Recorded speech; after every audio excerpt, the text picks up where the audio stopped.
Good evening, everyone. My name is Barry. I'm with the Grey Bruce Sustainability Network, and I'd like to welcome you to the eighth in a series of sustainable living workshops that we've been presenting. I'm with the Grey Bruce Sustainability Network, and I'd like to welcome you all to this really important event, Nature-Based Solutions. Those of you that have been with us here before know the protocol. I'll mention that Simona is here to help facilitate questions and answers in the chat room. And so if you have a question, just put it in the chat room for the various speakers. We've pre-recorded all the speakers for tonight with the help of Kevin Moyes, our videographer, who's going to advance the screens as we go through. And I'll let Vitold in a minute just take and introduce our event for tonight. But I just wanted to mention, I'll mention it now and I'll mention it again at the end, that our next event that Sustainability Network is sponsoring happens on March 18th, which is the James Gordon Emergency Climate Musical. So if you haven't got your tickets for that event, it's a virtual event. James is a popular folk singer in the area. And he's focused this event on the reality of a climate emergency. So we're going to have some fun with it. And if you just go to Eventbrite and plug in James Gordon, you'll come up with the tickets, $10, or pay what you can. So please join us. A portion of the proceeds are going to the United Way Grey Bruce. And so that'd be great if you could join us for that, spread the word. And then on 2 weeks from tonight, we'll be hosting the final episode in this first series, this virtual series that we've done. I'll talk a little bit more at the end. And basically, we're asking you to join us and help us decide what's next in terms of our online virtual sustainable living programming. So I've hit record, and if anybody doesn't want their face in the recording, please just blank out your screen and you won't be there. But we're recording this so that it will be available for others who weren't able to attend. And without any further ado, I would like to introduce Vitold Kreutzer, the brains behind this event and a local promoter of all things sustainable. And I'll turn it over to Vitold to introduce tonight's program. Vitold? Thanks, Barry. And I like to thank everyone for coming tonight. I was so impressed that when I went on to the Zoom event, it was not totally dark outside. So that was a sign of real optimism on my part. But tonight is the last of our themes for this event, nature-based solutions to climate action, to climate change.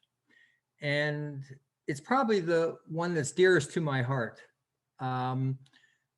Even though I live off the grid and involved with renewable energy, I've always had a soft spot for my relationship with Mother Nature.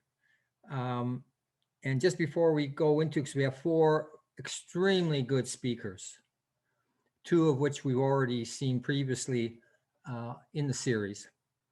But you know, the whole concept of nature-based solutions is, for me, has always been pretty straightforward. You know, you identify and protect any ecosystem that could lose its carbon sink functionality due to human impact. So all we've got to do is calculate the amount of carbon presently or potentially stored, and then initially possibly sell credits for the carbon that the ecosystem does sequester to other entities who are not so inclined to reduce their carbon emissions. So until the consciousness of the emitters of carbon and pollutants see the means of doing their own reduction of carbon footprints, I thought that this really does encourage, this process would discourage the devastation of the natural environment. And it's a step towards the restoration of our natural ecosystems. to me, it's always been interesting that the Earth has regulated its own carbon cycle for eons of time. But look what we as humans have done in a blink of an eye. That blink is about 200 years alone. I also do believe that there are more people who are looking at that nature restoration is the cheapest and the simplest way to draw down large amounts of carbon dioxide already in the atmosphere. Not only that, but it has a co-benefit that most of the nature-based projects, they not only sequester carbon, but they also boost biodiversity and help land adapt to the changing climate by reducing floods and wildfires. All one really has to do, I figure, is to enable nature to heal itself. Nature knows what to do: increase the diversity, lower the chemical onslaught, and in most cases, all we got to do is just stand by, form a new relationship and connection to the land, and the land does it, if we allow it. So this leads me to what we're going to be talking about in the first video, and that for me, the basic solution to all our health problems and the Earth's problems, all we have to do is look under our feet. Soil, for me, is the next frontier. It's not space like I remember Star Trek. You know, soil is the next frontier. It's not dirt. And it's more important, and it's going to become more important than oil and gold. And yet at the same time, look how much topsoil we're losing every year. I think the UN estimates that we're losing approximately 24 billion tons of fertile land every year. So, and the interesting part is that soils hold more carbon than the atmosphere does, plus all the vegetation that's on it, and is second only to the amount of carbon that is stored in the oceans. So all one has to do is do a balance sheet with nature and recognize that we're not living, that numbers aren't giving a pretty indication of where we are as a balance sheet. And for me, the soil is a teacher. It tells you by how you just look at it and you can tell how it feels, it smells, how it looks, tastes even, and sounds. There's a sweetness about it if it's healthy. So I guess I'm going to use the words before I do the first introduction of a gentleman that I heard say this, and I thought that this was really interesting. It's Dr. Zachary Bush once said, what we need to evolve from a fossil fuel-backed economy to a soil-backed economy. Well, wouldn't that be nice? So let's go to our first speaker. We had him way back in November, Thorsten Arnold from Persephone Market Garden did a wonderful chat for us, and we split it up into two. And the part that I thought would be more involved and directed toward nature-based solutions is what we're going to hear tonight. So if Kevin would be nice enough to start the video rolling, we're going to have a nice chat with Thorsten.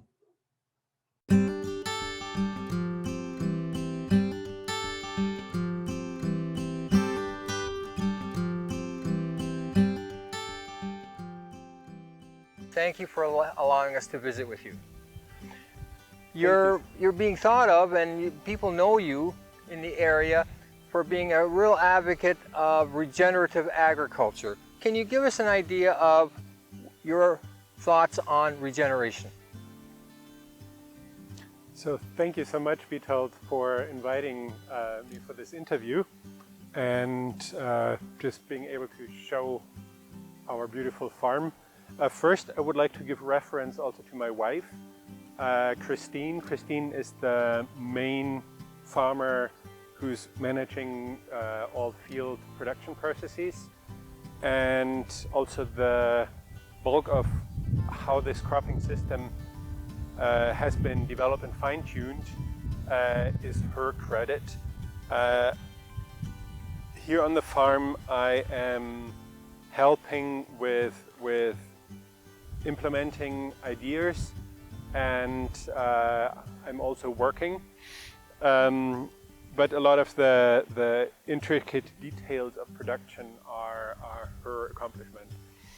So I'm a big picture thinker, and for me this question of regeneration has become very concrete after we had a few very hard, difficult years to start farming differently.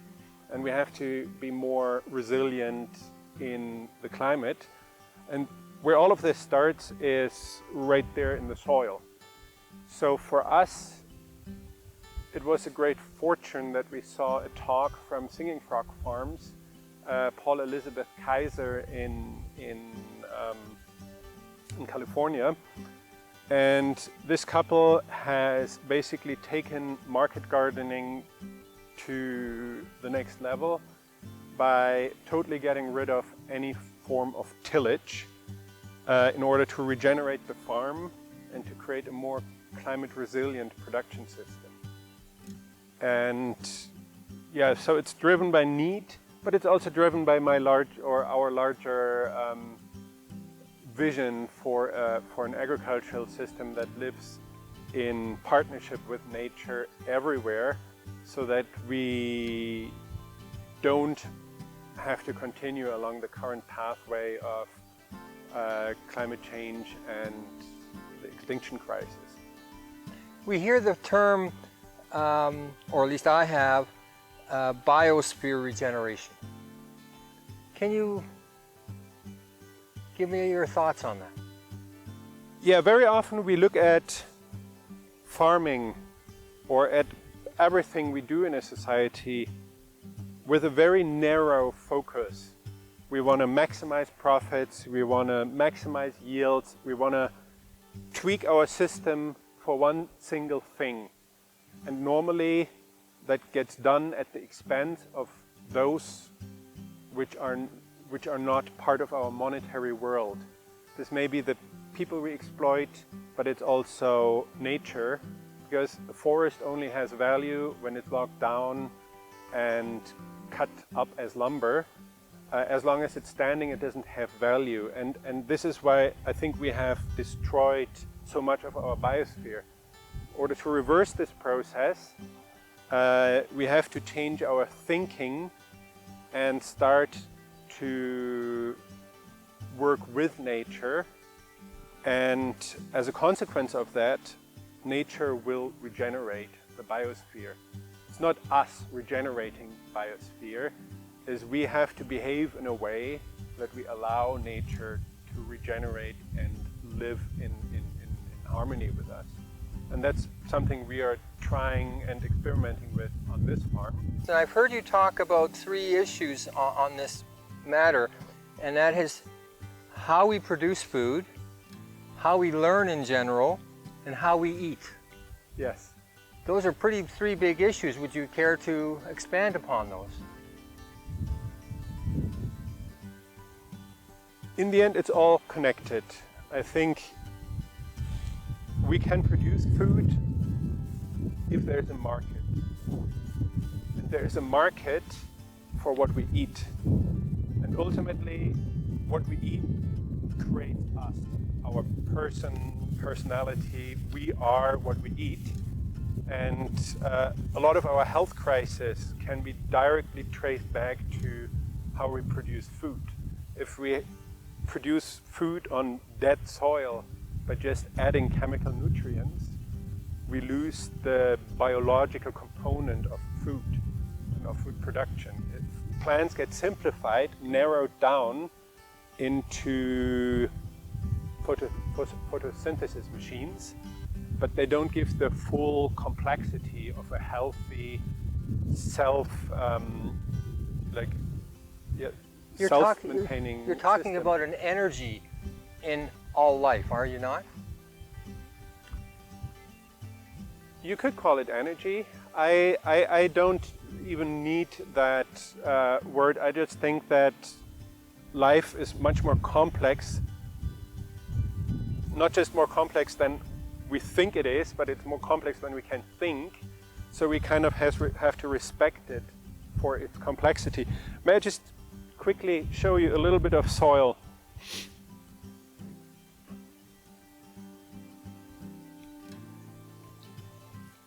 So if we just look at a hand of soil, there's so much stuff in it. It's clumpy, there's a little worm, there's roots all over, there's different kinds of roots, there's little organisms.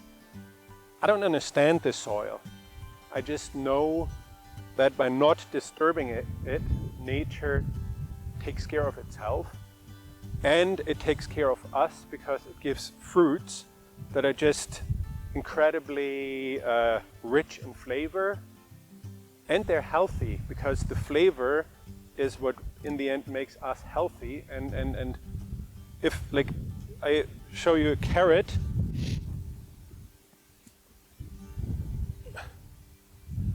like these carrots, they may not look as perfect as the carrots that you find in the supermarket, but our kids eat those as candy.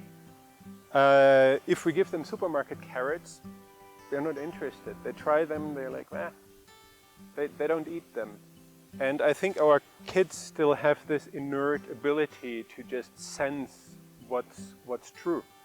And we haven't overwritten that with by teaching them that they have to eat what's on the table, even though it's something they wouldn't consider food. So basically what you're saying, and is, I hope there's a carrot for me too, is that the health of the soil is the foundation of the farm.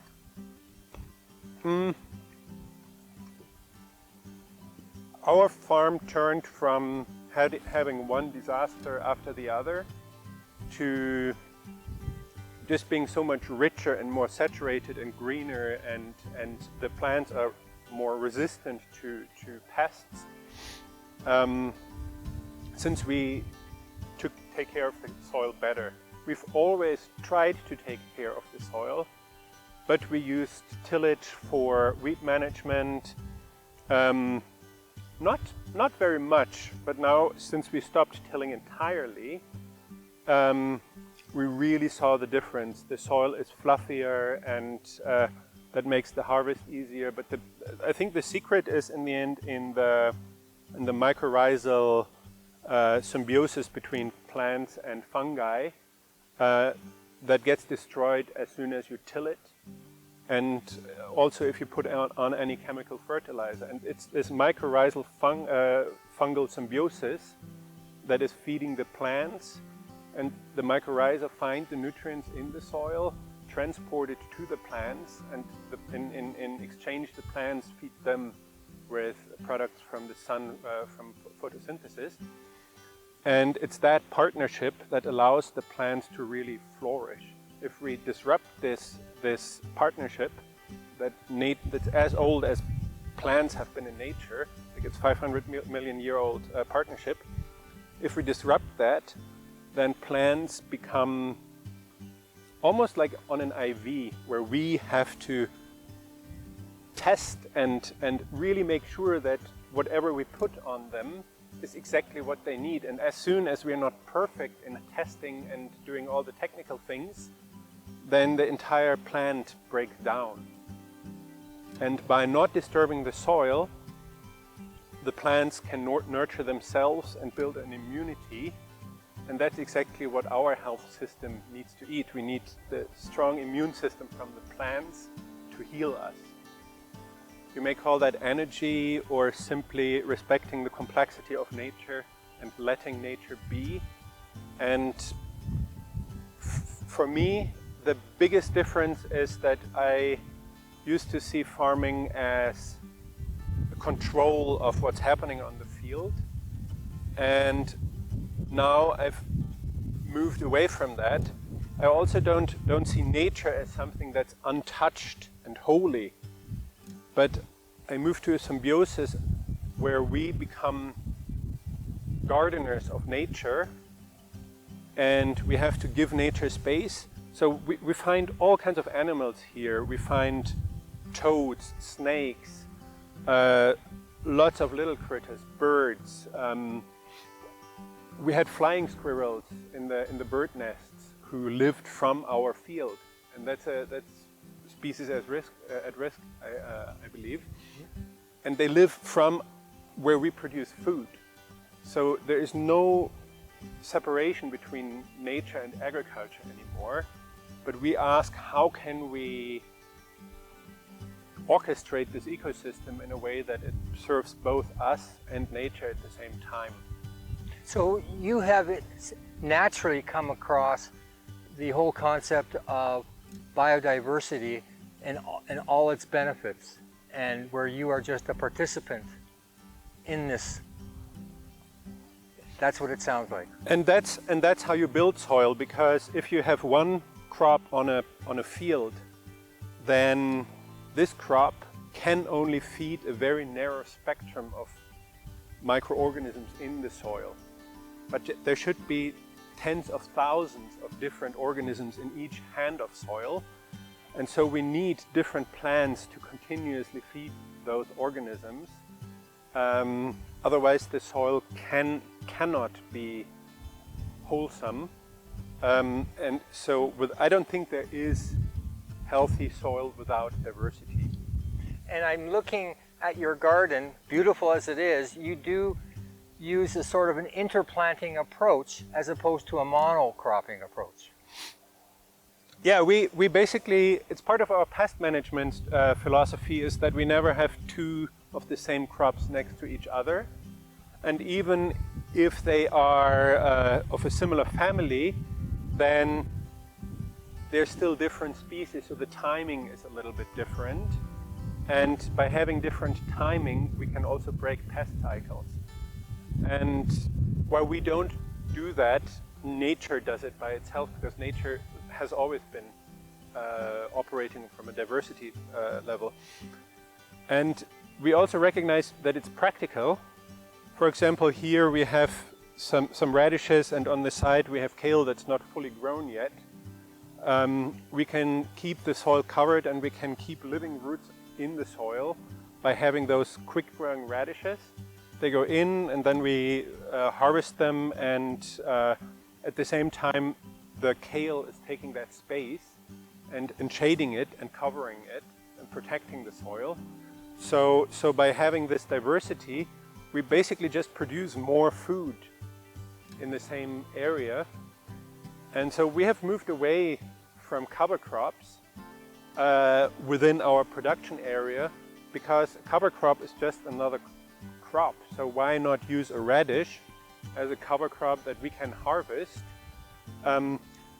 That works at our scale. I know at different scales, people grow corn, and then they put in a rich diversity of cover crops to regenerate the soil from a year of a monocrop. And then they use their animal herd to graze it down and basically bring back the nutrients from the plants back into the soil through the manure. And it's just respecting the basic cycle. We get much more robust to the variability of climate. And a second element is that, like, we had 5 or 6 inches of rain.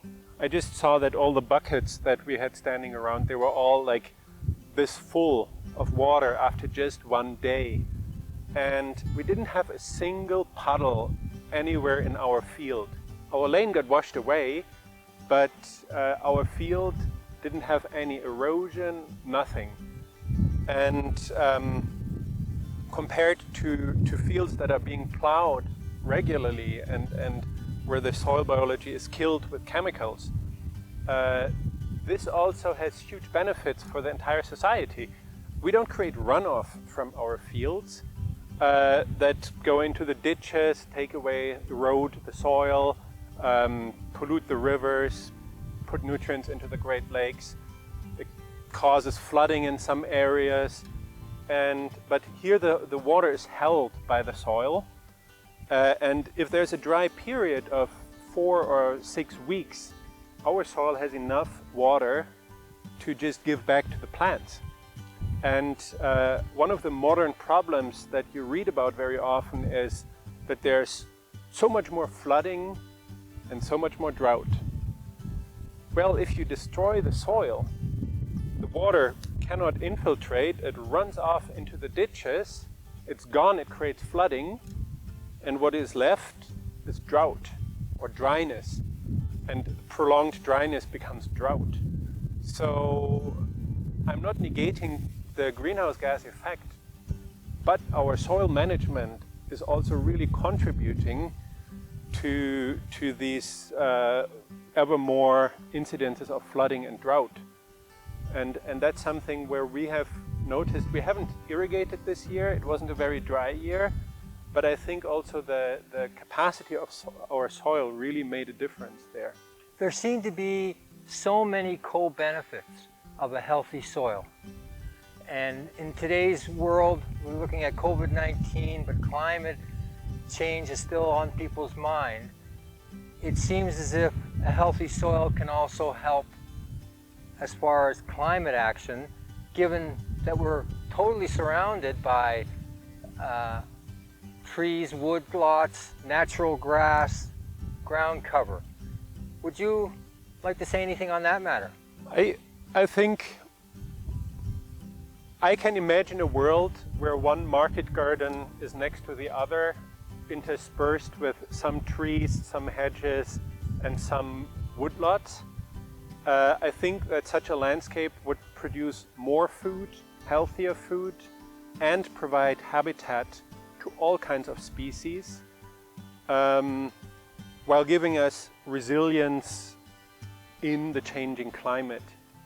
We are currently in a transition period where we are actually using more compost to basically regenerate the soil, but the compost is really something that takes you from a degenerated system into a healthy system, and then you still need to put some amendments on it, but the amount of stuff that you have to import into your system is drastically reduced. And I think that means you don't have to produce fertilizer. You have a really good place for manure. One of the biggest problems today is that we have too much manure in some places where there's all the feedlots, and not enough fertility in other places where we then use chemical fertility. So by closing those cycles and creating like a mosaic, a more fractal landscape, we also reduce our need for chemicals, for nitrogen that creates nitrous oxide, another very potent greenhouse gas. And we use far less tractor now than ever. We don't need it anymore. Labor is actually working really fine for us.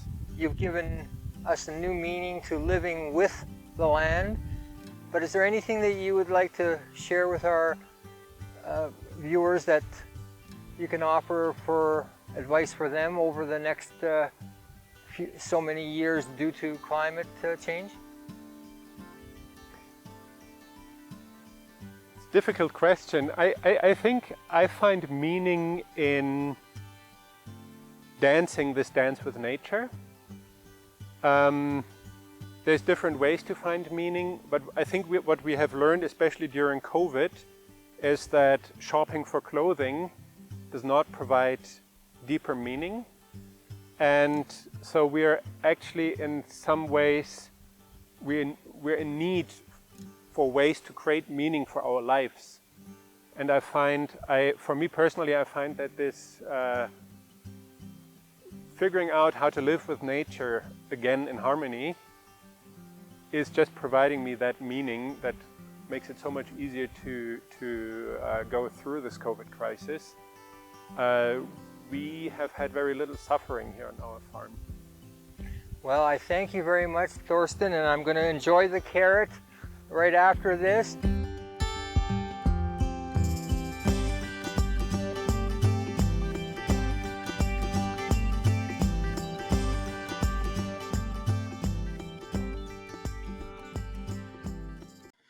we're very fortunate to have with us Thorsten here. I'm sure that he's just eager to answer all the wonderful questions that people have for him. So if Simona, if you would like to help us out and offer to Thorsten any questions that came into the chat room. Absolutely. Welcome, Thorsten. Good evening, everyone. I have a couple of questions. There were a number of good comments, but one of the questions came up at the beginning. Where or when were you going with the realization or changes that you made after the harder times? So when did you come to a realization to not to use tractor and go with no-till? Yes, so I think it was 16, 17, 18 that were 3 years that followed each other. 16, if I remember correctly, was extremely dry, and we lost a lot of crops to drought, and our soil did not hold water well enough, so that even though we irrigated, we couldn't irrigate enough. 2017 was the opposite. It was just raining, so we couldn't go in with a tractor, or we couldn't do any tillage-based weeding. And in 2018, finally, it was first dry, then wet. And after those years, we kind of decided, okay, we either have to quit or we have to do something different. And in that winter, we saw a talk from Singing Frog Farms. That's Elizabeth and Paul Kaiser in California. And they have developed the system that, well, it's for a different ecozone. They have 8 months a year with frost, but maybe 1 or so with snow. And for us, it's always snowy, and we had to, so we have, it works a bit different with all the snow, but ultimately we purchased a whole bunch of landscaping fabric. That's this woven fabric that we put over everything, and just went with it. And it's so fast that we can see the changes. And I think it's important not to say it's one aspect, but I think the no-till element was the last one that actually then completed the picture. We have been intercropping, we have used row cover and mulching and straw, like all of those aspects we've been doing for some time, but it just didn't work. And this is why I also say regeneration isn't a practice. It's not that you do one thing or the other, is that you have a system that binds it together in a way that actually works. That's when you can start to talk, we are being regenerative. And what we are right now is we definitely see how our everything improves, but we are still importing too much nutrient. So over time, we hope that this nutrient imports will peter out, and then we get to a more balanced and system that's truly in balance. Interesting. So you mentioned that you're using the fabric and you use some mulch. There was a question, do you mulch during the growing season, and how much weeding do you still have to do? So we purchase shredded switchgrass, I think about 15 big square bales. That's quite a lot of volume for our little farm. And we basically smother quite a lot of crops in that. It keeps the weeds down, it keeps the moisture close to the soil, and a lot of bugs don't like it. So there are multiple benefits from it. And since we don't till it anymore, then it just stays at the surface. So when we cut down something, we either just leave it, or we can rake it to the side very easily and then rake it back on if we want to. Sometimes we just put it back into the aisles and walk over it. It's kind of convenient in autumn when it starts to get wet. Then you have like a nice padded path. So we just use it as material. The second part of the question? About weeding. How much weeding do you have to Oh do? yeah, weeding. So I think with weeding, we mostly changed our perception. There's a lot of things you can change, and one thing is just how I see the world. And if I see weeds now, one of the regenerative principles is living roots in the ground. So if there's a few weeds, as long as they don't crowd out our crops, they're actually good for the soil. And so we intentionally don't weed anymore. What we do is we solarize. So we use a clear plastic that we put over it. And then when the sun shines, it burns everything, like everything above the soil within a day in summer. And if we don't have so much sun, we have to put the landscape fabric on, and that takes a couple of weeks until the darkness kills the weeds. We still have some issues with crabgrass and with bindweed. Those are tough cookies. But what we find with, like, the bindweed is something which we pull out manually, and we don't destroy the plants. We just like remove the leaves from choking our plants. What we see with the bindweed is that the soil gets so much more fluffy with the growth of soil carbon, that it used to be really hard to weed bindweed, and now we can pull it out, and it comes out like in half-meter long root sections. So by creating the soil that we want, the weeding becomes less of a hassle. Okay. Well, bindweed is definitely a challenge. I can admit that. Next question. How do you see conventional farmers adopting these practices? Well, first, conventional farmers is a term that I find increasingly questionable. What's conventional means, like it's such a broad range of farmers. There's no-till farming that's using GMOs and Roundup pesticides, and that's often called conservation agriculture. There are many terms, but the no-till aspect of that is definitely beneficial compared to the same practice with tillage. There are many more nuanced approaches to farming where you throw in one or the other practice. What we do only works at small scale.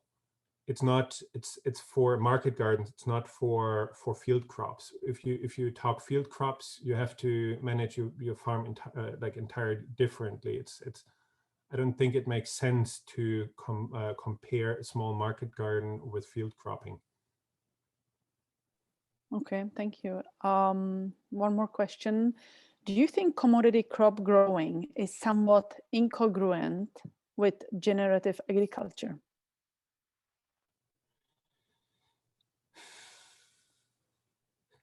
That's a really good question. I'm not sure if that's true or not. The food systems that commodity crops growers sell into basically give very little cash to farmers. So if you buy stuff in a grocery store and you spend $1 at Loblaws, maybe 5 cents go to the farmer.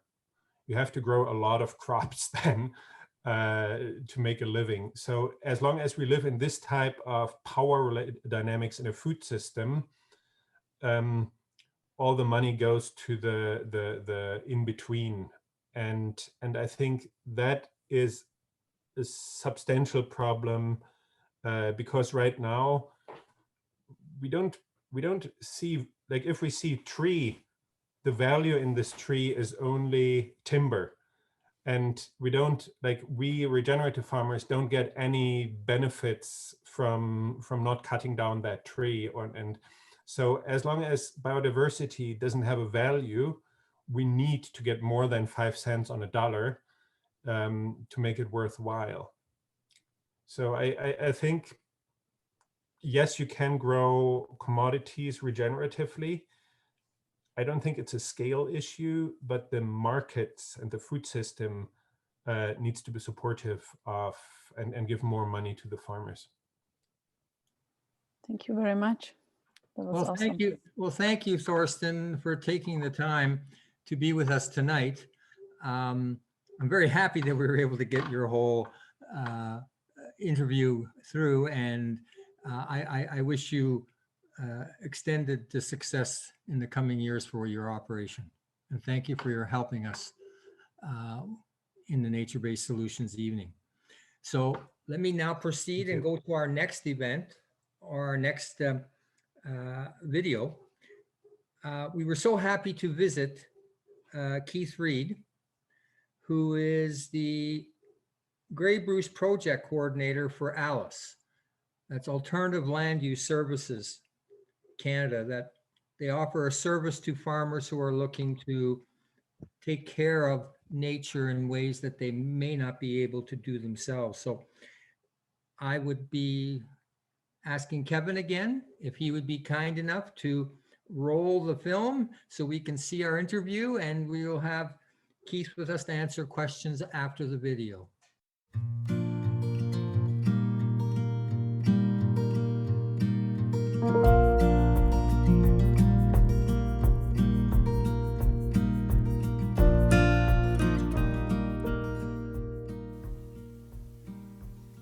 And this morning we are privileged to be at the farm of Keith Reid. He's a farmer in the Annan area, a 7th generation farmer, I believe. And he and his wife and family are on 450 acres of land in this area. He's also the project coordinator for Grey Bruce for the pilot project for ALUS. Yes, so 2012, ALUS Grey Bruce started as a pilot project, and now we're actually a full-time project now. We've enrolled over 600 acres, over 700 acres actually of projects of different project types. Yeah. If a farmer is interested in doing what you're offering, I assume that they have either land that has a problem of one sort or another, or they want to do something to improve their biodiversity. How do they approach you? Sure. So in the ALUS principles, we're guided by 8 ALUS principles, and one of those principles is that ALUS projects are on marginal type farmland. And so it puts the farmer in the position where they know what acres aren't maybe productive as they should be, or areas that are environmentally sensitive, that we can take those acres out of production and put them into nature-based solutions. So it's kind of backwards thinking as far as a producer is concerned. That we're kind of wired as farmers that every acre needs to be, produced, where we're making food and fiber. And in this case, we're actually rewarding farmers for doing nature-based solutions. So there's taking those acres out of production and actually providing cleaner air, cleaner water, adding biodiversity, species at risk. There's just a whole suite of things that can be produced with acres that aren't necessarily productive. And Grey and Bruce counties is probably one of the areas. We have lots of those areas. I don't think there's a farm in Grey County that doesn't have something that is marginal, and so it's a great alternative to to even just tell the consumer that we're doing these things on the farm landscape, and I think that it puts the farmer in a position that we can show the good things that can be done on the farm. And what does ALUS actually mean? So ALUS, it's not a person. It's ALUS, which stands for Alternative Land Use Services. So the alternative is that those are acres that aren't producing. So alternatively looking at land and at how it can be used, the services that it provides. I assume also that if a farmer is thinking of this, would go possibly to the ag services offices in the area to get some preliminary information? Yes, for sure. So Gray Ag Services in Markdale is our legal entity here in Gray and Bruce. So reach out to them and then would in turn be in contact with myself. So preliminary steps would be, if you have acres that you're thinking, reach out to myself. I would do a site visit and do all the preliminary stuff with site maps is usually where we start. Can get a pretty good idea of the lay of the land by that way, and also walking the property is usually what happens. Then we usually the producer has an idea what they want to do, and then we discuss that, and then the information then is brought back. We have a partnership advisory council, which another principle of ALUS is that it's community delivered. And so what that means is that we have a partnership advisory council is made up of 50% farmers, which is important. And then we also have technical expertise like the Minister of Natural Resources, conservation authorities, OMAFRA. We have representation and municipal too. We have the counties involved, which is important to kind of bring the whole thing together, where we then bring those projects forward, and then they're voted on of where we go with each project, and its approval is based on what the PAC decides. Now, can you go more precisely into some of the projects that you do offer? We always hear that you want to take care of wetlands or control erosion, or what's the role of trees and shrubs? Can you give us a little bit more detail as to the type of project a farmer can get involved with? Sure, yeah. So those are a few of them. Basically just adding biodiversity is huge. I mean, sometimes kind of agriculture gets, poised into saying that there's, we're monoculture or big agriculture. And this way we can actually show, some of the critics against ALUS are that, what can I do in a few acres? I'm not going to really make that much of a difference. But when you look at, 2 acres or 4 acres on a 100-acre parcel, it isn't a lot. But when you add up across the whole county, if every 100-acre parcel had 4 acres that was back to nature, I mean, we have you would see some significant change. So pollinator habitat is a big one. Species at risk, I mentioned before.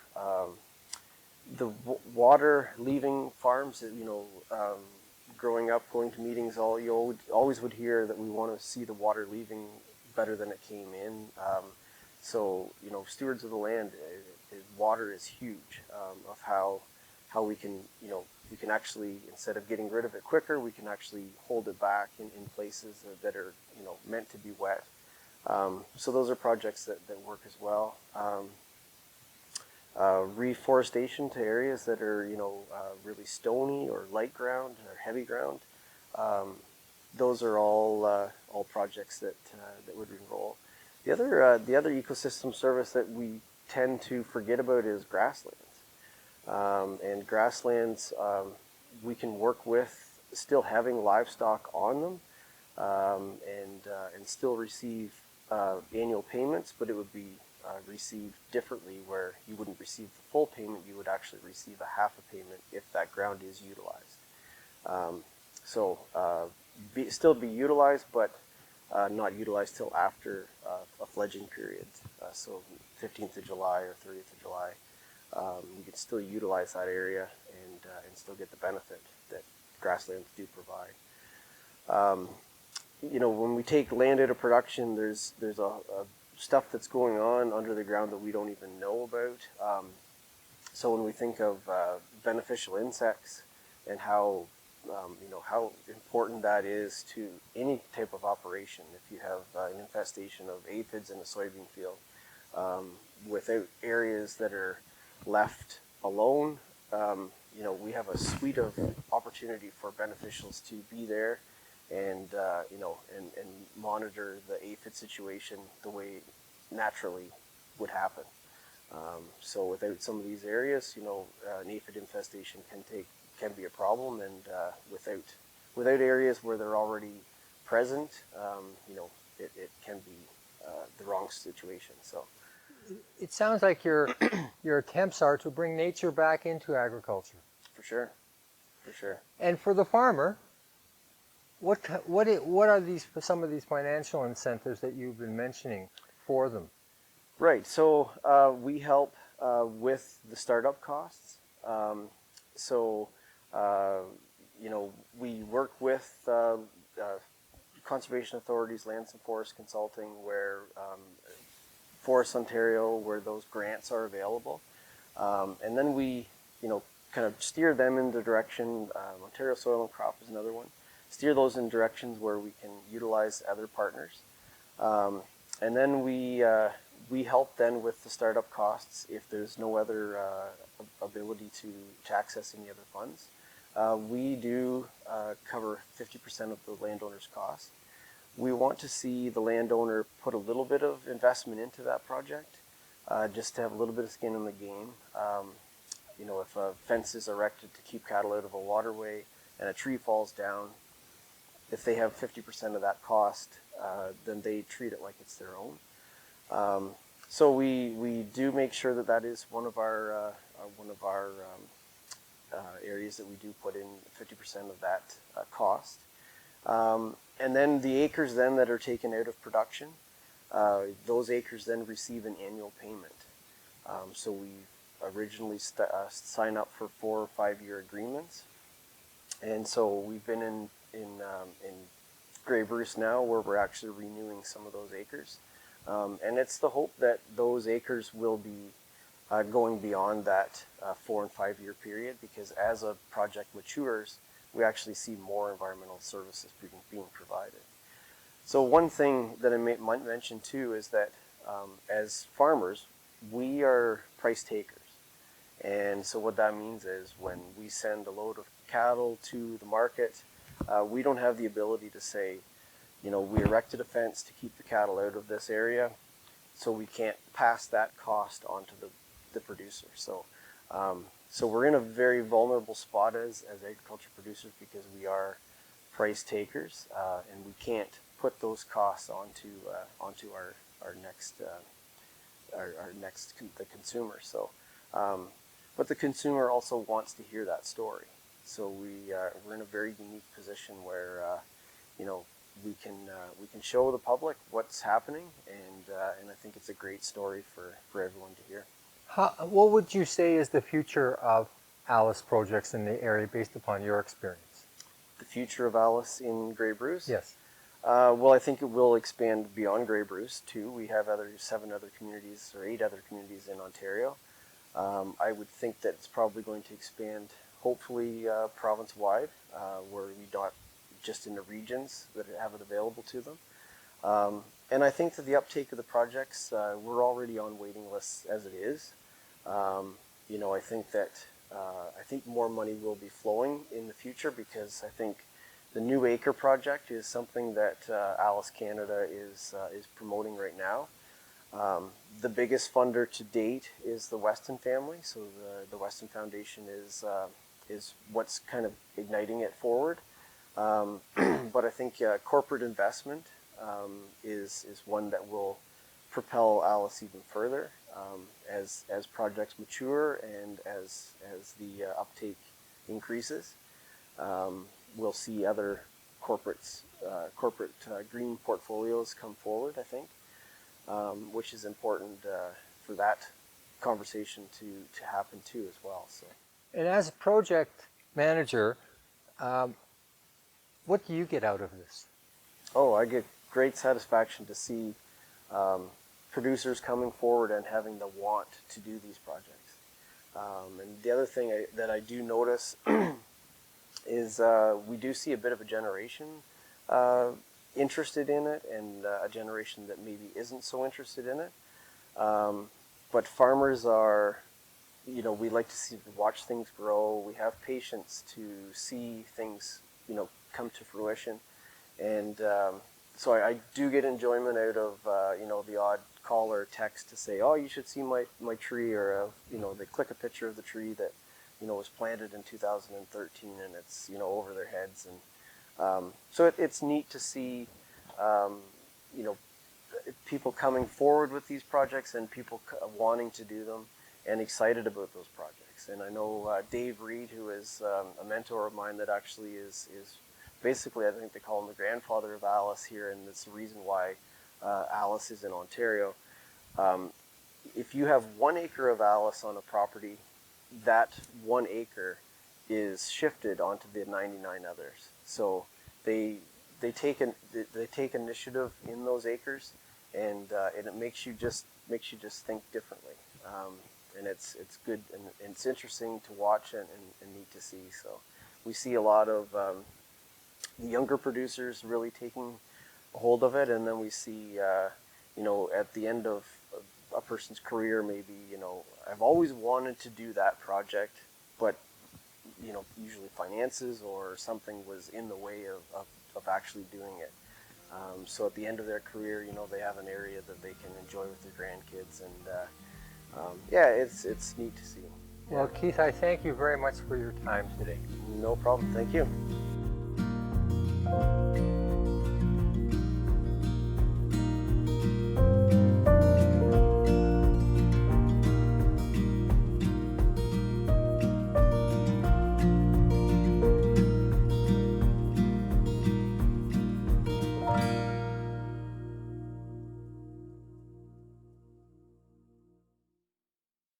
Well, that was just a wonderful interview we had with Keith.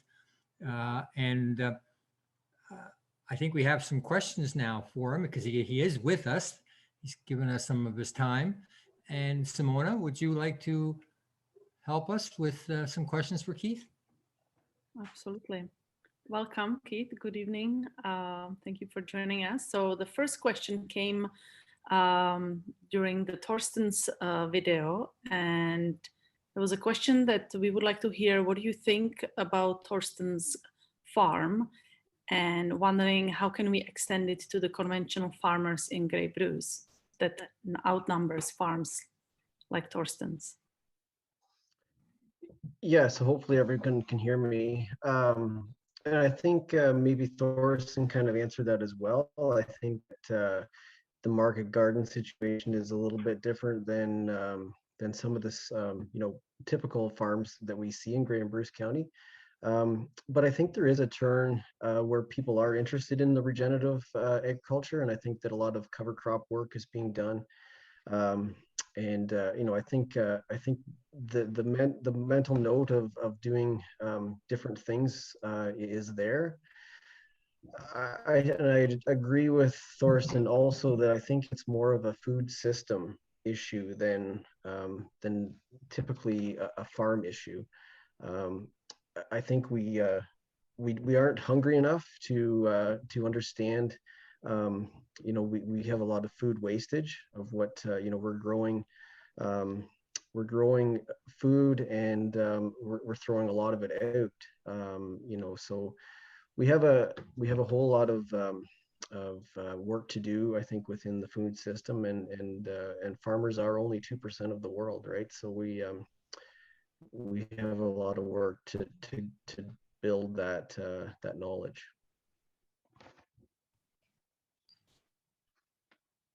Do you want to add anything, Thorsten?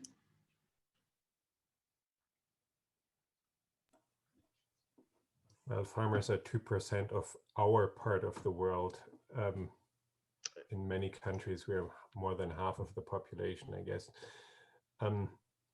I think there's people who grow, for example, beef or other commodities who get into different marketing mechanisms, and that gives them a lot more flexibility on what they do on their farm.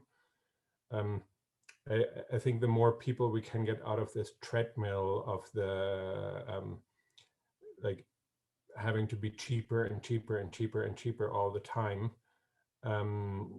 the easier it will be to promote regenerative practices, and also to just take pride in what you're doing, and not just in how many bushels you produce, but in just the entire production process.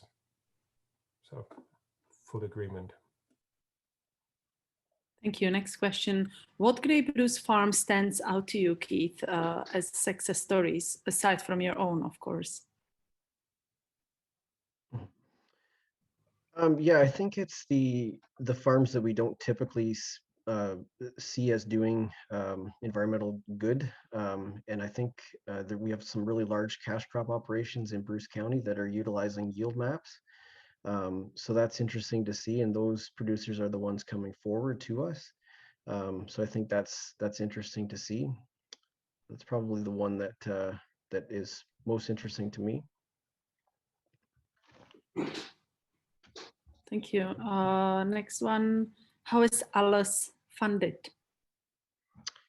Right. So I think I mentioned a little bit as that question was posted. I think that was kind of mentioned a little bit, but so to date, our biggest funder has been the Weston Foundation, and we do access local grants as well. And the New Acre project, which I kind of touched on a little bit, is where the corporate world that has green portfolio interests can also basically fund an acre, or however they want to do it. So there's lots of money and different ways for money to flow through to it. Plus, you know, some of the funding is producer based too, right? So 50% of some of these projects are based on the producer's cost. Mm-hmm.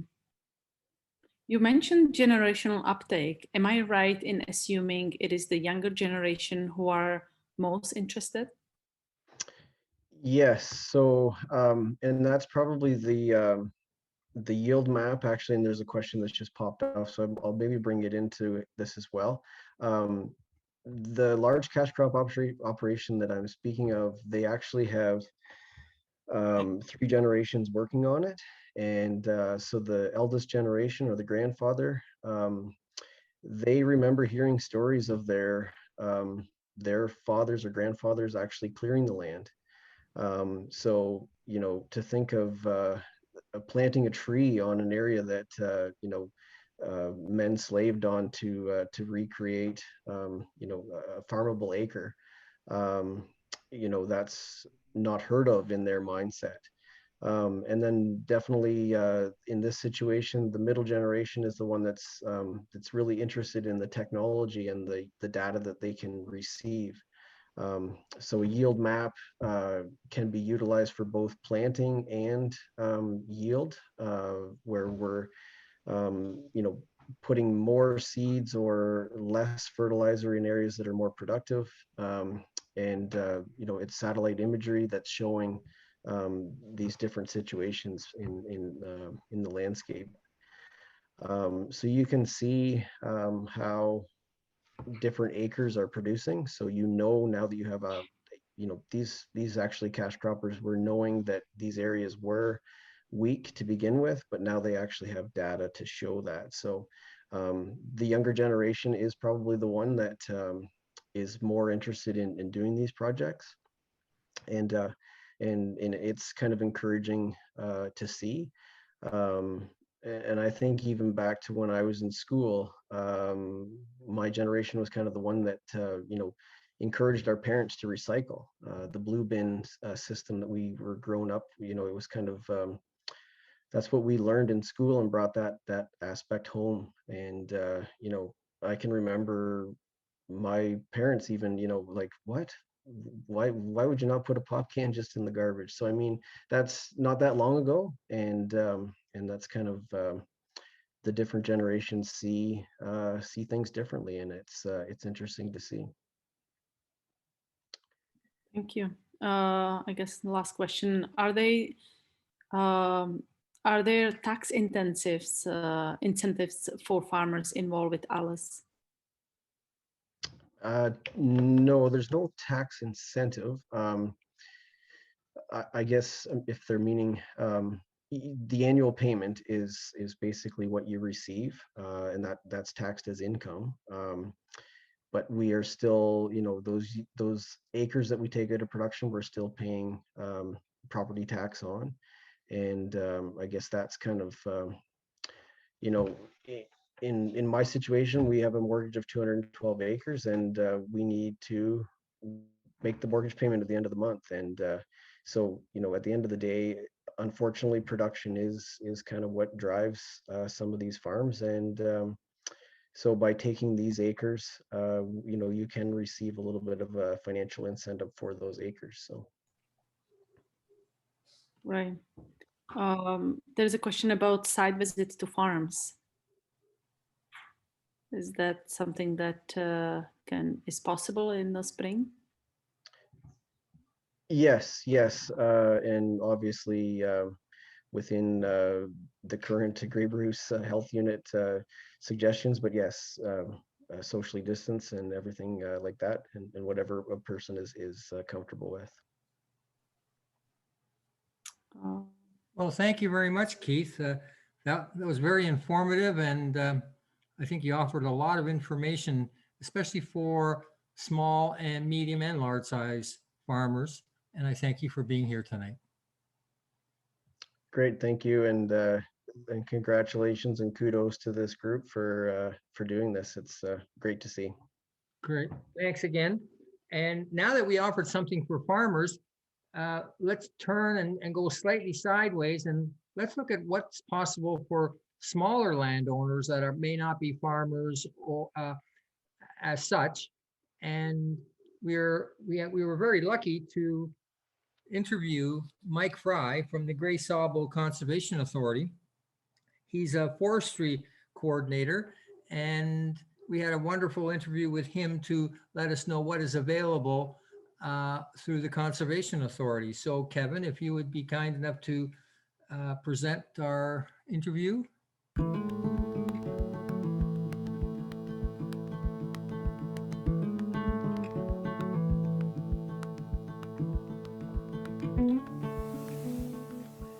And today we have Michael Fry from the Grey Sauble Conservation Authority. Thank you, Mike, for giving us your time today. Thanks for having me.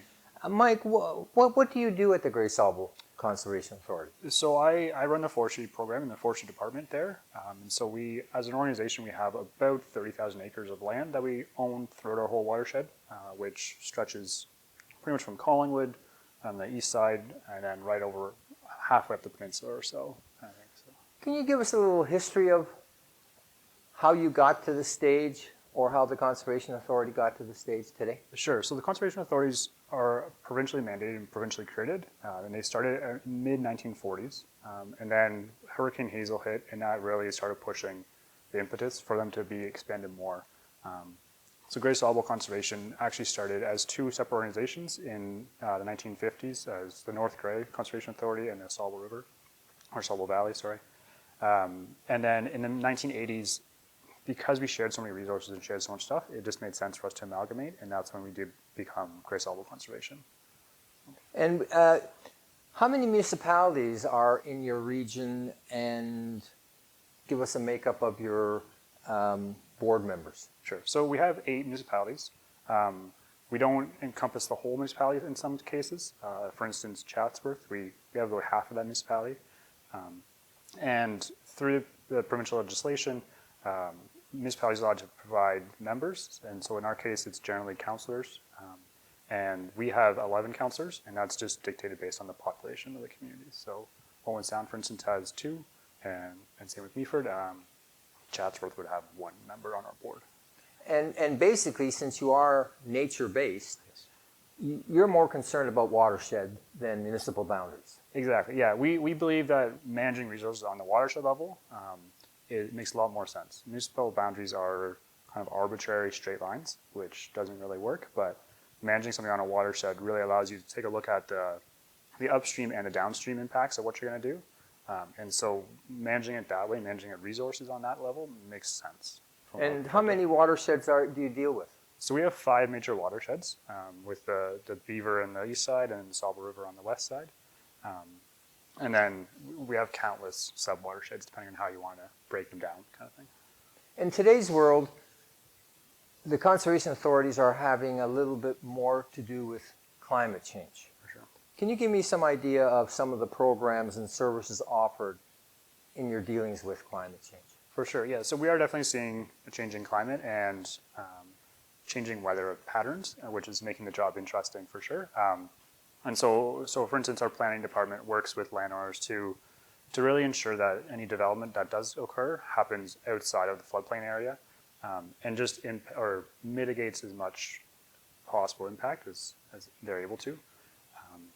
We have an education program which really does help connect community members with the watershed and with nature, and really has them make a connection to it. It's really important. We believe that people understand that they are within a watershed and what the impacts they're going to have. With our water program or flooding, a lot of that we do monitor and do constant benthic studies, looking at bugs in the water, looking at coli, water quality, that type of stuff, as well as the quantity side of things too. We are seeing with the changing weather, more extreme weather events. So how does that impact, and who do we need to notify when there is there's a large rain event coming? Like, we need to get municipalities out there noticing what's going on and figuring that out. So now your particular authority owns a fair number of acres, do you not? Sure, yes. And what's involved in the owning and managing of, is it 30,000 acres It's about 30,000 acres, and that's spread across the watershed. And so we do work in all our municipalities. And so a lot of that it's monitoring to make sure that they are still in healthy condition. We do some improvements like naturalization work for stream, or we do have wetlands, that are a great natural infrastructure for reducing the impacts of flooding and kind of lowering that peak flow, and then also releasing it slowly when there is a low flow level. And as part of it, we do have we do allow some tourism or some trails and stuff like that to happen, and we do forest management throughout approximately half of our forested area. And you do offer educational programs in regards to the health and diversity of natural habitats and wetlands, do you not? Yeah, so we every 5 years we do put out what we call a watershed report card, and that's really just a snapshot of what the watershed is at that time. So looking at forest cover, surface water quality, wetland cover, and then just kind of reporting that out to the public. And we have started doing more targeted sub-watershed or smaller scale ones, where we're doing more in a deep dive into what's going on in that watershed, and saying, sure, we know that this area is forested, but what is it forested like, and where can we actually target to say, if we plant trees here or there, then what do we need to do to improve our scores to make the watersheds better for everybody? Now, you mentioned that you help plant trees. Can you give us some more information on that? For sure. So every spring we plant anywhere between, say, on the low side 50,000, and the high side we've done over 200,000 in the past. And that's planting for private landowners who want to either create their own forest for future legacy, create habitat for countless species. A lot of people are getting into carbon sequestration and looking at how can they use their land to help that process along. And so yes, we have our own crews, we have our own machinery to do that. We can do, if you're looking for a field planting, we can do it with the tractor, say. Or if it's a riparian area where you want to kind of improve the water quality and the water habitat for different fish, and create that shade, then we have crews that can come in there and do the hand planting as well.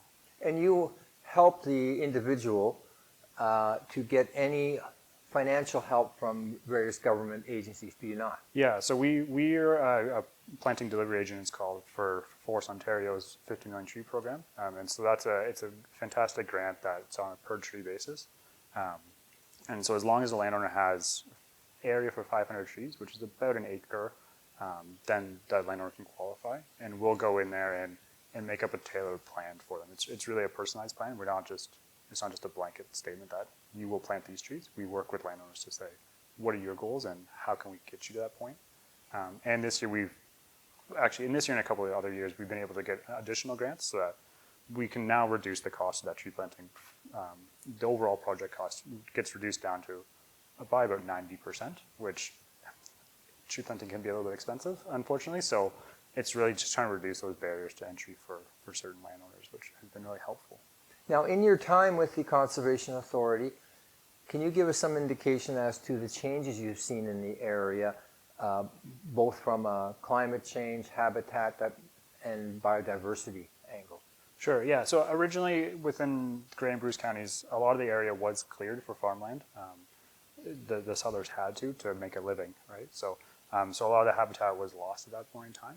So over the years, we've worked to protect certain lands, acquire them ourselves, or different partners acquire land to make sure that we do have that habitat for different animals. And we have been working to improve like the water quality, for instance, so planting trees along riparian areas, removing dam structures to not impede fish and animals that way, and just really working with different groups throughout the area to figure out how we can make a more healthy environment for people, because ultimately, if we don't have a healthy environment, we can't survive. It's going to be a lot more challenging. So what can the average landlord do to help you? So there's tons of things that people can do. If people really want to help and just something on their own, like by themselves, sorry, just help to start to naturalize their properties. Instead of mowing their entire property and having just nice grass area, letting it go back to natural and letting some native plants and native wildflowers come in, and that'll attract the pollinators. It'll sequester carbon. It'll benefit everybody that way. If people are interested, planting trees or planting anything really, native wildlife is fantastic, or native plant life, sorry, is fantastic. Yeah, get involved, start to learn about the environment. We do offer those educational programs, which you mentioned before. So starting to connect up with those, we offer some guided hikes and a day camp program. So if you're kind of a younger person and you like to go to the day camp, then it's all nature-based. The majority of it's outside, and you're looking at streams and different things that way.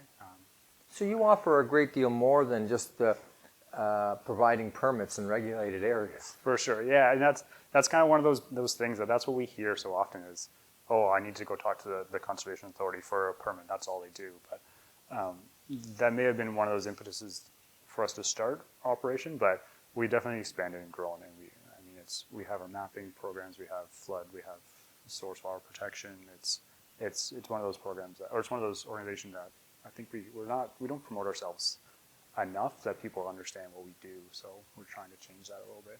So some final words. How do you see the public and the Conservation Authority working together? I think we need to work hand in hand. The lands that Grey Sauble owns, we've worked really hard to improve them and make them, and we have no power over private lands to say, you must do this, you must do this. So working with us hand in hand, we do have experts in different fields that can provide resources and can provide knowledge for people about what they could plant or what will work here and there. But then also just having folks come out and learn about the natural areas it's a fantastic area we live in, and people can explore and I guess learn about it. It's just fantastic. So. And it's always advisable to check all the programs that you offer, and they can do that by just going on to your website? Yeah, so our website's greysauble.om.ca. It has all of our programs, everything that we offer there. We do have Facebook and social media that way, so we try to post on there fairly often to get people kind of engaged that way as well. Well, Michael, I thank you very much for your time this morning. Thank you for having me.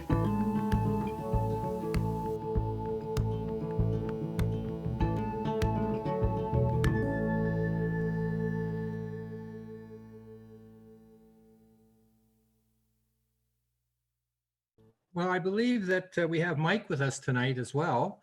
So can I pass it on to Simona and see if there's any questions for Mike that we can get some expert answers for? Absolutely. Welcome, Mike. I believe you're here. At least I saw you a minute ago. We have a first question. You want to say hi? Hi, everyone. Yeah, now I see you. sometimes you get height. Do the trees have to be native, or can they be also non-invasive naturalized trees?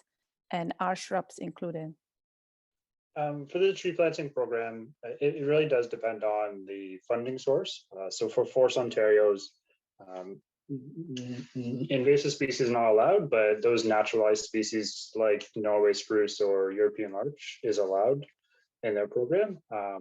Shrubs right now on their main funding program are not allowed, but there's a couple other ones that we try to work into that we might be able to plant some shrub species. Great. What impact have the current political provincial government changes had on the role of the conservation authorities? Yeah, that's a good question. They're definitely changing it, and we're still waiting. As with that last budget bill, I think it was kind of the end of 2020. They proposed a fair number of changes, but we're still waiting on the regulations that will be associated with that with those legislation to know exactly what the changes are. So we're just trying to work within their current mandate and not rock the boat too much. Thank you. What is the minimum size of land and minimum number of trees that a landowner needs to plant to get financial help through the Conservation Authority program? So it does vary a little bit. With the Forest Ontario 15 million tree program, you do need to plant at least 500 trees. So that, depending on your density and the spacing, that works out to about an acre or so.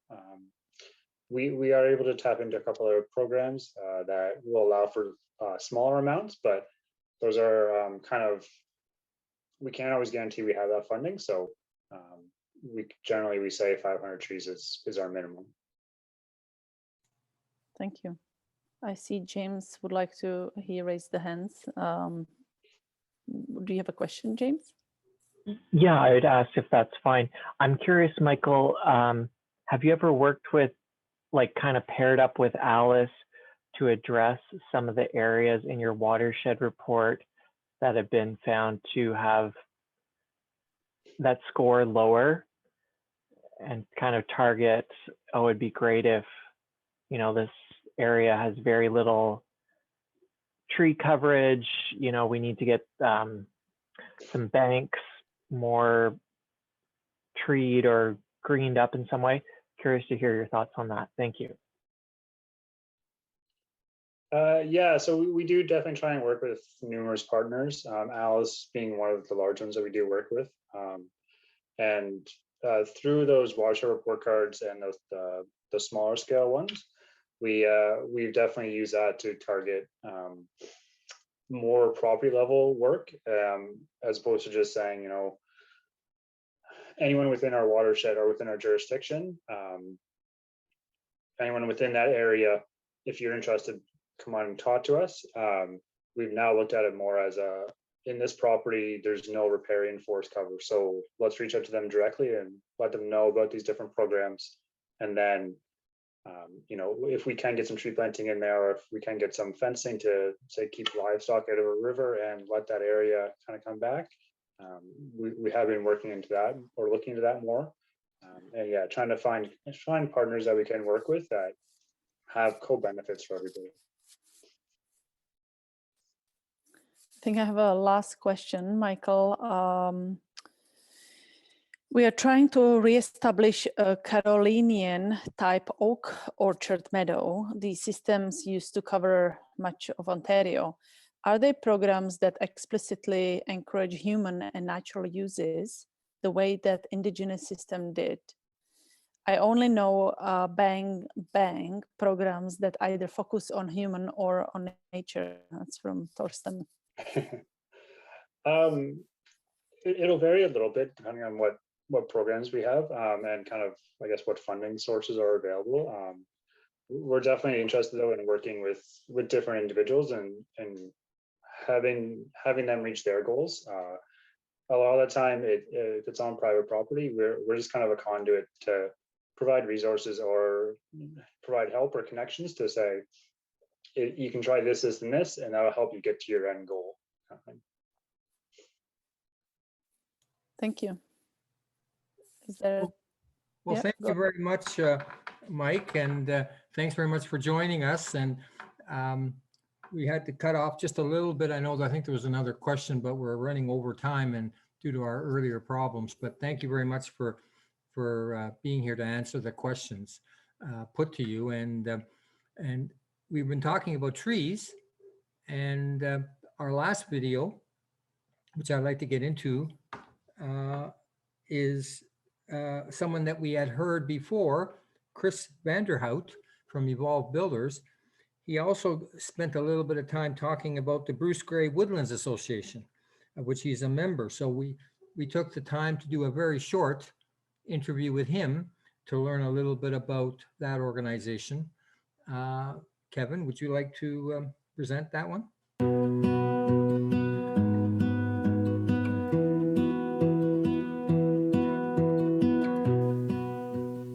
Hello, we have Chris Vanderhout here in his backyard surrounded by beautiful trees. Chris, thank you very much for having us here today.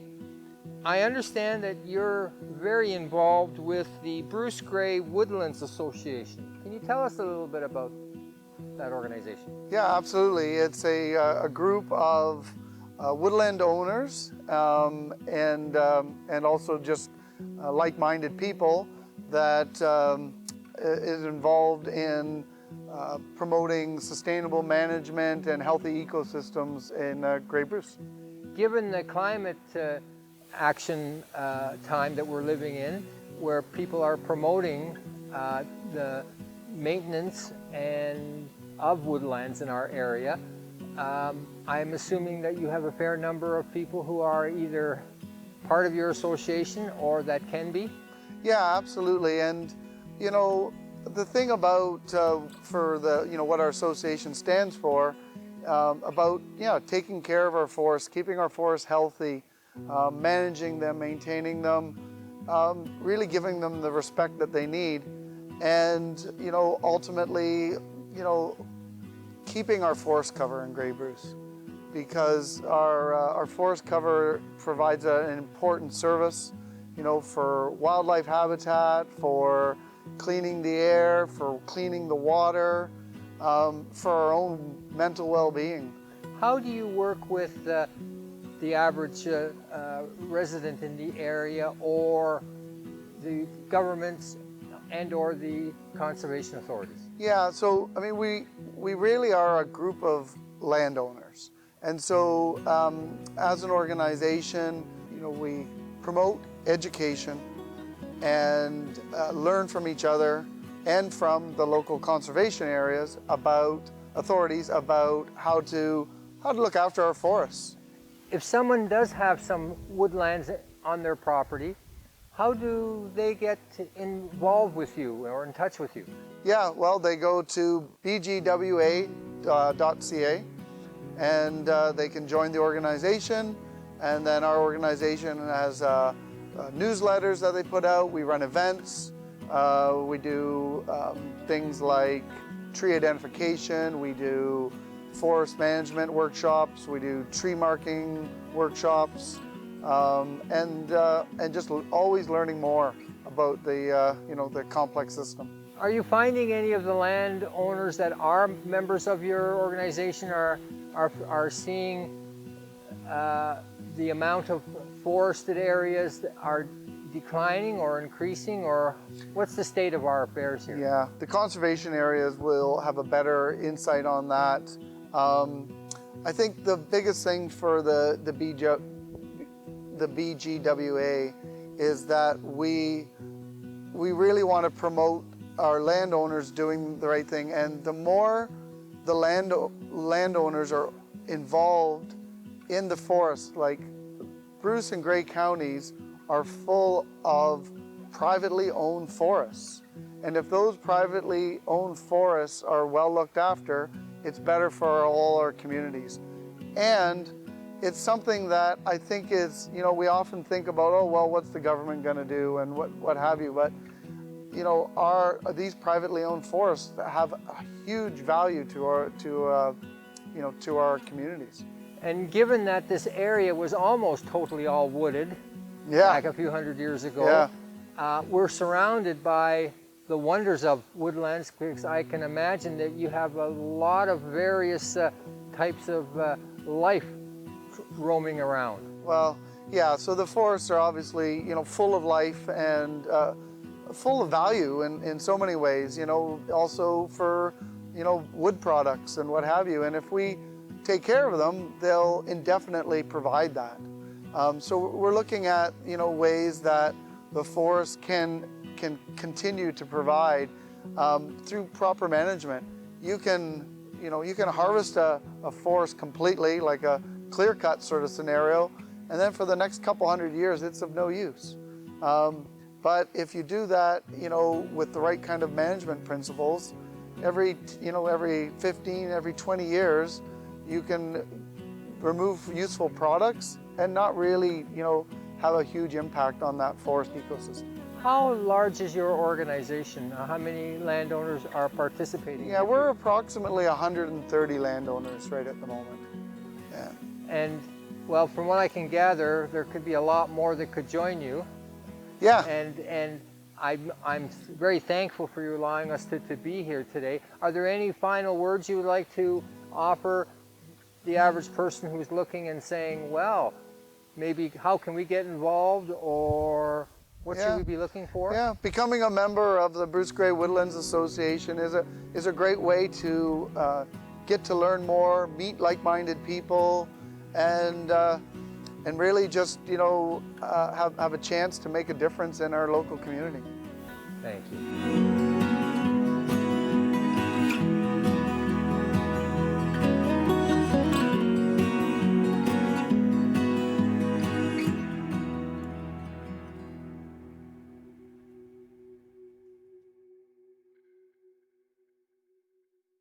Well, that was part of another interview we did with Chris, but I thought it was worthwhile to have him speak about this. And I think we do have a question or so for Chris, and I believe that he's with us. Is he not? Right here. Yeah. There he is. Hi, Chris. How are you doing today? Hey, Simona. Welcome. Well, there is a philosophical question from Thorsten. Maybe he doesn't need the answer, but why can't we love forests for the sake of being a forest? Why do we need their services to give us a value? Well, you know, we can love them for just being a forest, absolutely. And the truth of the matter is that we need them. They they just provide so much for life, and you know, that's just nature, I think, and our relationship with it. And I don't know, for me, it's just all about appreciation and understanding, and then just trying to fit it into our culture the best we can. Very true. Can I ask Chris a question, Simona? Mm-hmm. You have to be able to hug a tree to be a member of your association? Well, you know, it's kind of interesting, the diversity of within a group like ours. I mean, I could consider myself a tree hugger in some ways, yet I heat my house with firewood. And, you know, there's a real balancing act there. And, you know, I think as long as we have that sort of challenged resource, if you will, like where forest covers are, you know, they're competing for farmland, like, you know, the kind of thing that ALUS is trying to help with, that it is important for us to take care of them. And that's where you can just also be a forest manager and still, I think, have valuable impact. So I think all the aspects are important, Vitold. There's a question, how can we increase jobs in the area while also taking good care of nature? Yeah, I don't know if I'm equipped to answer that, although I will say one thing from my own perspective. I think about sort of value added, you know, when we grow things and sell them directly to people, kind of like what Thorsten's doing and saying, like, you know, the typical markets, there's too many middle people and they get money. But if I cut down a tree that's crowded in my forest and I turn it into a piece of furniture and I sell it to my neighbor, like, there's a lot of work there and there's a lot of winning. And if I have a few neighbor kids that come and help me build the furniture, we've created a few jobs and nothing's gone anywhere. So I don't know. I like the idea of just taking care of our own communities. Including the forest. I agree with you. Well, I think that it's all for tonight. Thank you so much, Chris, for joining us. Wow, that's a lot of information. Thank you, Chris. I mean, the wow was for all four speakers and videos.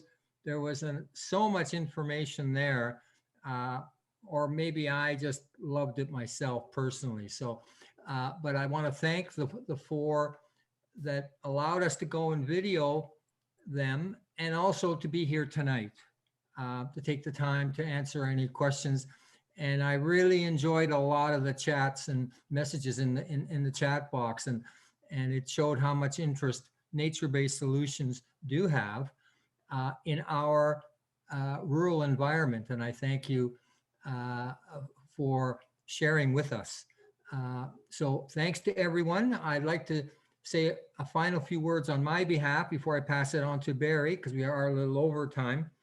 When I first moved up into the area 36, 37 years ago, someone once said, if you don't want to feel isolated here, you poor city boy, why don't you lay on flat on some meadowland and feel the planet, feel the land and feel the soil. And after I did that, I had a new appreciation for loving my place, loving the farm, and loving the area. I'm going to leave you with one thing from my perspective. Growing up in the city in my early years, I learned about the definition of the word nature. And I could find words like minerals, plants, rain, earth, water, rivers, oceans, trees, soil, vegetation. But I never saw the word human. And for me, that said, how have we written ourselves totally out of the definition of the word nature? So that to me was something that resonated in me to include myself in my definition of nature. And I hope that this evening has resonated with those who have participated and those who have listened and shared with us. And I thank everyone for doing that and allowing me to express myself tonight. So I'd like to pass it on to Barry, who is going to be talking to us about our next event. Are you around, Barry? I'm here, Vitold. And I'd like everybody to either virtually or really just clap their hands. Yeah, good hand claps are all good. So, you know, some of the language that our speakers tonight have used to describe their experiences on the land and their properties and whatnot.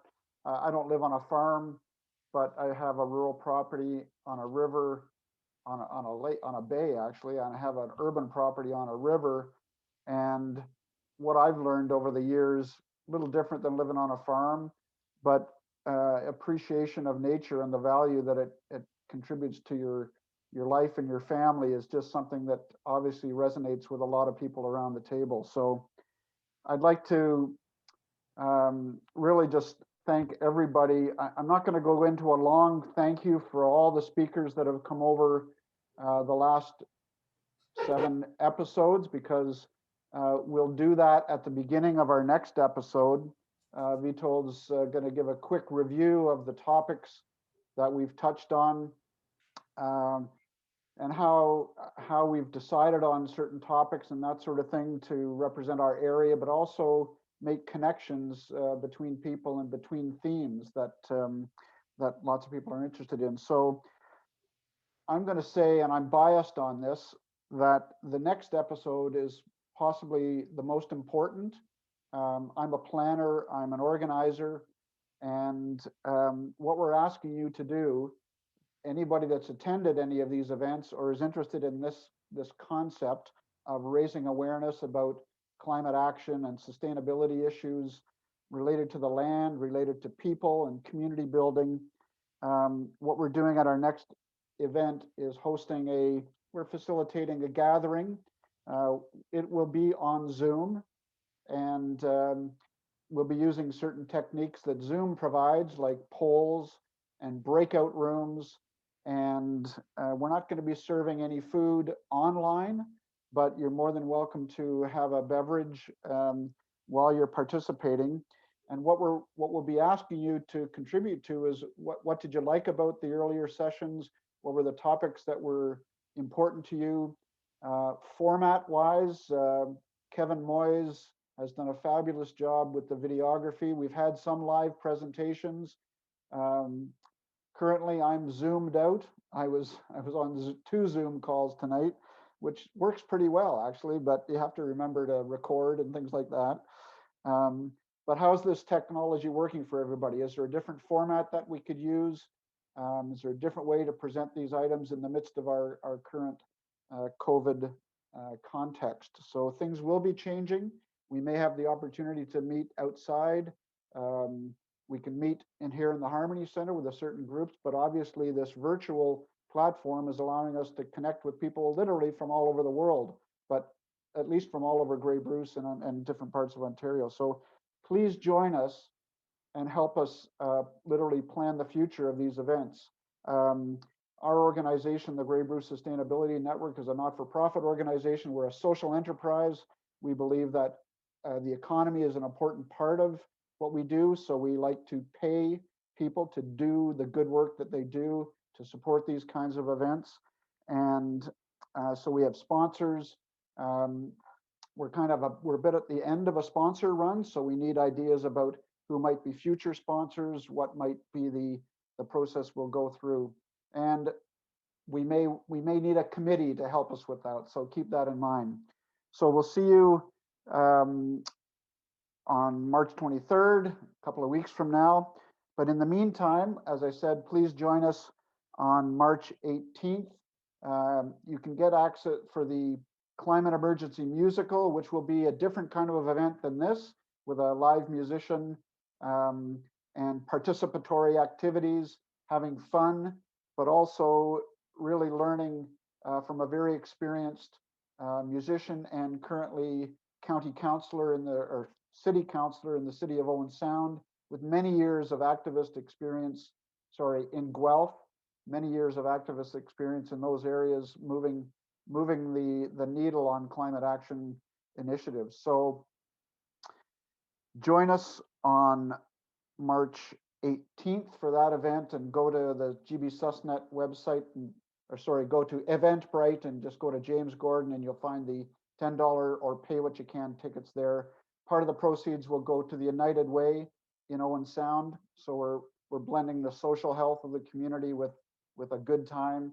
And other than that, I'm not going to open the floor because we could be going all night, and we'll have an opportunity to have some of those discussions next round. So having said that, thank you again to all our organizers, to all the speakers, and stay safe. And thanks to all those frontline workers. And even though things are letting up a little bit, let's still be aware that the game's not over. So see you in a couple of weeks. See you in a week at James Gordon. Bye for now.